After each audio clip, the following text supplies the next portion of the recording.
कबीरा कहे कमाल सो दो बातें ले सीख, कर साहब की बंदगी भूखे को दे भीख। कबीरदास जी कहते हैं कि हे मनुष्य, हे इंसान, तू केवल दो बातें सीख ले। कर साहब की बंदगी, जब तक तेरे शरीर में प्राण है, तेरी सांस चालू है, तब तक तू ईश्वर का नाम ले और भूखे को दे भीख। अगर तेरे पास पर्याप्त है और आवश्यकता से ज़्यादा है तो भूखे की मदद कर, उसको खाना दे। बुरा जो देखन में चला, बुरा न मिलिया कोय, जो दिल खोजा अपना, मुझसा बुरा ना कोय। कबीरदास जी कहते हैं कि जब मैं बुरे इंसानों को ढूंढने के लिए निकला, उनकी तलाश करने निकला कि इस धरती पे कितने बुरे लोग हैं, तो बुरा जो देखन में चला, बुरा ना मिलिया कोय, जो दिल खोजा अपना, मुझसा बुरा ना कोय। तो मैंने पाया कि मुझसे ज्यादा बुरा तो कोई इंसान ही नहीं है। मुझ में बहुत बुराइयां हैं। तो यहाँ पर कबीरदास जी ये कहते हैं कि हमें दूसरों में दोष ढूंढने की बजाय खुद में देखना चाहिए कि हम में कितनी बुराइयां हैं, कितने दोष हैं, कितने अवगुण हैं। जो तोकू कांटा बुवे ताही बोए तू फूल, तोकू फूल के फूल है, वाकू है त्रिशूल। कबीरदास जी कहते हैं कि जो तोकू कांटा बोए, जो तेरे रास्ते में, तेरे मार्ग में, तेरे कार्य में बाधा डालते हैं, परेशानी पैदा करते हैं, तू उनसे नाराज मत हो, तू दुखी मत हो। जो तोकू कांटा बोए ताही बोए तू फूल, किंतु तू उनके लिए परेशानी मत बन। वो तुझे परेशान करते हैं, वो विघ्न या बाधा डालते हैं, मगर तू उनके लिए परेशानी मत बन। तोकू फूल के फूल है, वाकू है त्रिशूल। तू उनके रास्ते में फूल बिछा दे, उनकी मदद कर। जो तेरा बुरा चाहते हैं, तू उनका भला कर। तोकू फूल के फूल है, वाकू है त्रिशूल। तू भला करेगा तो तेरा भला होगा, और जो तेरा बुरा सोचता है, जो तुझे परेशान करने की सोचता है, जो चाहता है कि तू परेशान हो जा, असफल हो जा, वो खुद जो तेरा बुरा सोच रहा है, वो उसका खुद बुरा हो जाएगा। काल करे सो आज कर, आज करे सो अब, पल में प्रलय होएगी, भौरी करेगा कब। कबीरदास जी कहते हैं कि है मनुष्य, ये जीवन नश्वर है, ये कब प्राण पखेरु उड़ जाए। तो जब तक तेरे शरीर में प्राण है, जो कार्य तुझे करना है उसे आज और अभी कर दे। काल करे सो आज कर, कल का काम आज कर ले, और आज करे सो अब, और आज जो तुझे करना है वो अभी कर ले। क्या पता किस क्षण मौत आ जाए और तेरा काम अधूरा छूट जाए। तो ये हमारे कबीरदास जी ने हमारे समाज को जो अनमोल वचन दिए हैं, जो सीख दी है कि हमें कैसा जीवन जीना चाहिए और किस तरीके से हमें अपने कार्य को करना चाहिए। इसी प्रकार से महान संत शिरोमणि रहीमदास जी, उन्होंने भी समाज को नैतिक पाठ पढ़ाया। एक साधे सब सधे, सब साधे सब जाए। एक साधे सब सधे, सब साधे सब जाए, रहीमन मुलही सिंची वो फूले फले अघाए। रहीमदास जी कहते हैं कि जिस प्रकार से वृक्ष को जब हम जल देते हैं तो केवल हम उसकी जड़ में पानी डालते हैं, जब हम किसी वृक्ष को पानी पिलाते हैं तो हम केवल उसकी जड़ में पानी डालते हैं, और जड़ में जब पानी डाला जाता है तो वो पूरे वृक्ष में पहुंच जाता है, उसकी पत्ती में पहुंच जाता है, उसकी शाखा में पहुंच जाता है और शिखर तक चला जाता है। डाला कहाँ था? जड़ में। चला कहाँ गया? शिखर पे। एक साधे सब सदे। केवल हमें एक का भजन करना है, एक का स्मरण करना है।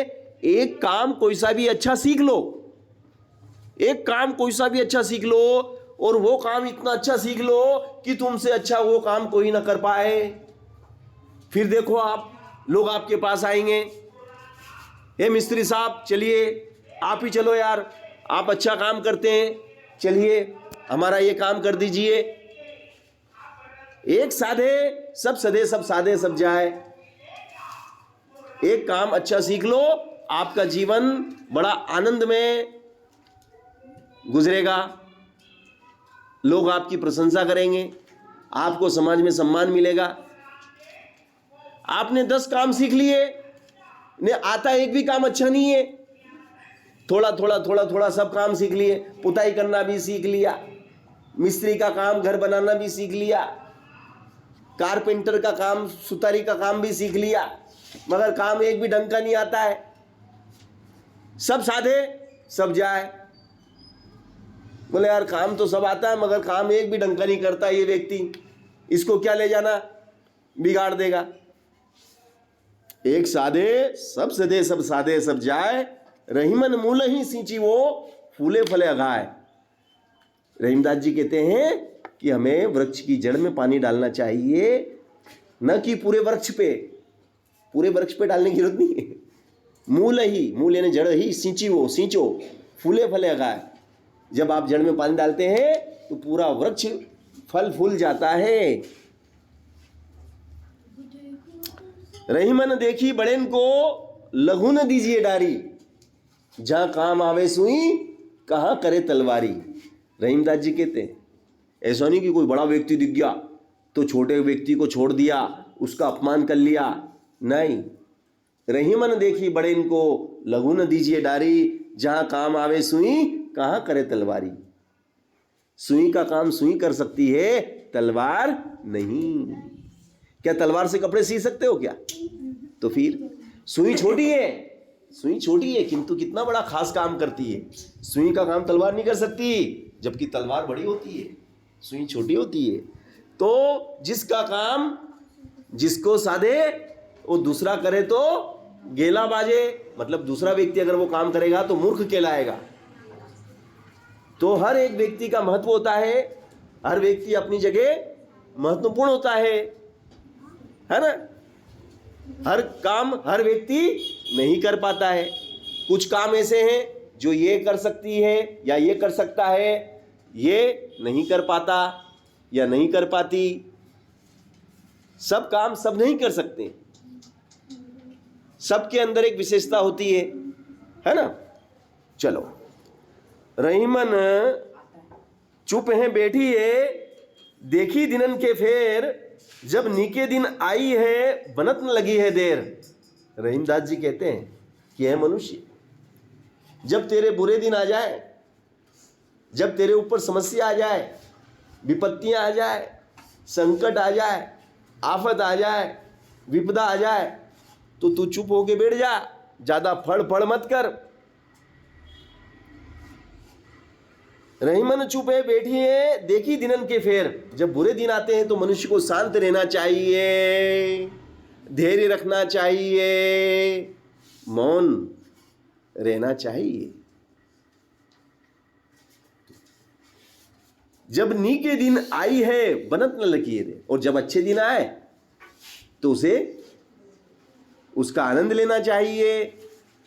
ऐसा नहीं बुरे दिन आ गए, आफत आ गई, मुसीबत आ गई, पूरे मोहल्ले वाले को चिल्ला चिल्ला के रो रो के परेशान कर दिया, और अच्छे दिन आए तो समझ रहे हो ना यहाँ पे कबीरदास जी क्या कहना चाहते हैं। जो रहीम उत्तम प्रकृति का, हेलो, जो रहीम उत्तम प्रकृति का करी सकत कुसंग, चंदन विष व्यापत नाही, लिपटे रहत भुजंग। रहीमदास जी कहते हैं कि जो सज्जन होता है, जो अच्छी संगति का होता है, जो उत्तम प्रकृति का होता है, अर्थात जो सदाचारी होता है, जो संस्कारवान होता है, जो रहीम उत्तम प्रकृति का करी सकत कुसंग, उस पे बुरे लोगों का असर नहीं होता। बुरे लोगों के साथ में रहने पर भी वो बिगड़ता नहीं है। जो सज्जन होता है, जो सदाचारी होता है, जो संस्कारवान होता है, यदि उसके साथ में कोई सिगरेट पीता है, विमल खाता है या कोई नशा करता है, तो भी उस पर कोई प्रभाव नहीं पड़ता, क्योंकि वो उत्तम है। उत्तम पे कोई प्रभाव बुरे लोगों का असर नहीं होता है। जिस प्रकार से चंदन का पेड़ होता है, चंदन का पेड़ कितनी खुशबू देता है ना। और उसके ऊपर, चंदन के पेड़ के ऊपर कौन लिपटे रहते हैं? सर्प। और कौन से सर्प? जहरीले सांप लिपटे हुए रहते हैं। चंदन का पेड़ जो सबसे ज्यादा सुगंधित होता है, उस पे सर्प लिपटे रहते हैं। उसके बावजूद भी चंदन में विष होता है क्या? कि भाई सर्प लिपटे हुए हैं, जहरीले सर्प हैं, तो चंदन के पेड़ में भी जहर आ गया हो, उसमें जहर आता है क्या? नहीं, उस पे कोई असर नहीं होता। वो अपने संस्कार को नहीं छोड़ता है, वो खुशबू देना बंद नहीं करता है।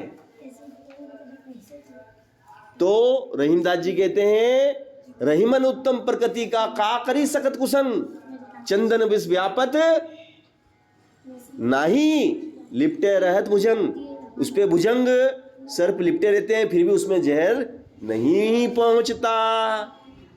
अगला प्रश्न है, कही रहीम संपत्ति सगे बनत बहुत बहुरीत।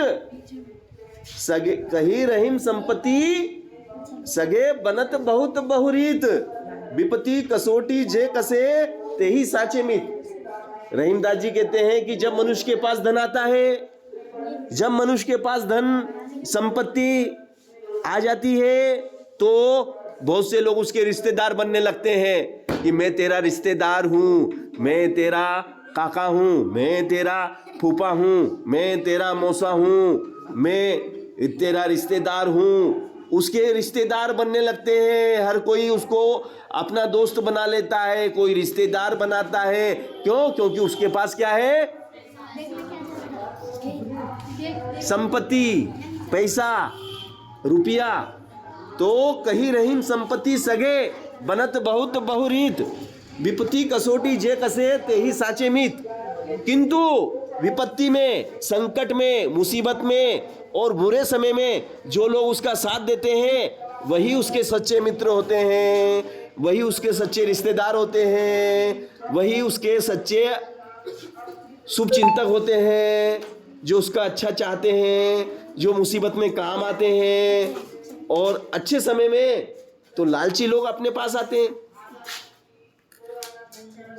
तो यहाँ पर रहीमदास जी समाज को बता रहे हैं अपने दोहों के माध्यम से कि यह संसार किस प्रकार का है और हमें किस प्रकार से इस भवसागर से पार होना है, कैसा आचरण हमें करना है, अपनी बुद्धि का किस प्रकार से सदुपयोग करना है, खुद की और लोगों की मदद करना है।